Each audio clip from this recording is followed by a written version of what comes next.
we talked about the auditory system. So this is our sense of hearing, and we talked about basically only this part. You have sound coming in, and somehow your body has to figure out how to convert sound to a neural impulse.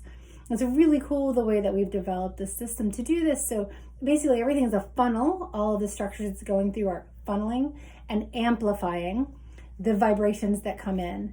And then eventually you end up with like a fluid-filled cavern, basically, where the bottom is a membrane, and then there's little receptor cells that have hairs sticking up on them. And then there's a top membrane that's free floating. And the way that the sound comes in, the frequency and the loudness causes this top membrane, that's the tectorial membrane, to vibrate, and it activates the little hair cells on the bottom membrane, and that sends a signal from those little hair cells to the brain through the 8th cranial nerve. It's a really, really cool system. Also very, very susceptible to damage. So the little tiny hairs on the top of the hair cells are really sensitive, and they're also super cool. So there's like, I'm not gonna be able to do it with my fingers. There's like 4 or 5 or 6 kind of in a row, and they're all stepwise. So they look like little stairs going up.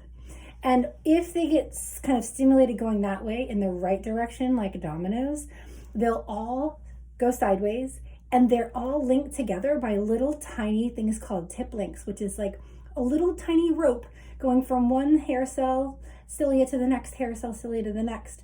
And they're all deflected in one way.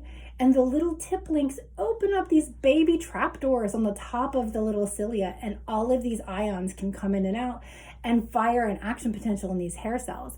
And if they get deflected in the wrong way, so that the tallest one is here and the littlest one is here, these tip links don't have anything like, in terms of tension, they're not pulling hard enough, and they won't open these trapdoors, and you'll get no signal. It's just like amazing how intricate it is. And I mean, it's just a really cool story. So humans cannot regenerate hair cells, but things like sharks and chickens can. And so they've done a lot of work trying to figure out, like, why can a chicken grow back its hair cells and hence regenerate hearing loss, and we can't?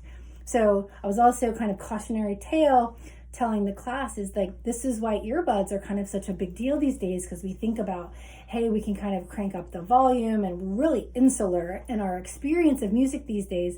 Like, our generation used to go to rock concerts or have our stereos playing really loud, and parents probably had a better idea about the volume and the decibels that we were being exposed to. Whereas when you have your earbuds in, you really don't know how loud your kids are listening to music. But anything over like 90 decibels is going to damage hearing. And so if you can hear from like 2 or 3 feet away somebody's earbuds or AirPods, then those things will be damaging. Okay, so that's too loud. And so this kind of rule of thumb is something that I kind of reinforce, that just because there's a warning label on it that says don't turn this up too loud, doesn't take the responsibility off us to actually be able to monitor that. Because once you damage the hair cells at that particular frequency, that is a specific selective hearing loss, and that frequency will be gone in terms of we won't be able to hear that particular sound area, those decibels, in that particular tone. So that's why you often see like old men lose their hearing, and they're kind of susceptible to this, and they'll start losing the upper frequencies first. So high-pitched noises like little tiny lady voices or kids' voices, like grandpas have a very hard time hearing that, just because they have a lifetime of exposure to these loud noises that sometimes make them have the hair cell loss that doesn't grow back. So this is my auditory system cautionary tale, and it's just such an intricate, cool system. You know, we're going to be talking a little bit about this next time, as well as like, okay, we've got this really cool machinery that's able to turn energy from one kind into another, so we can use it. And then what do we do with the neural energy once it's coming in and sending us information about sound and how we process it? So that'll be next time.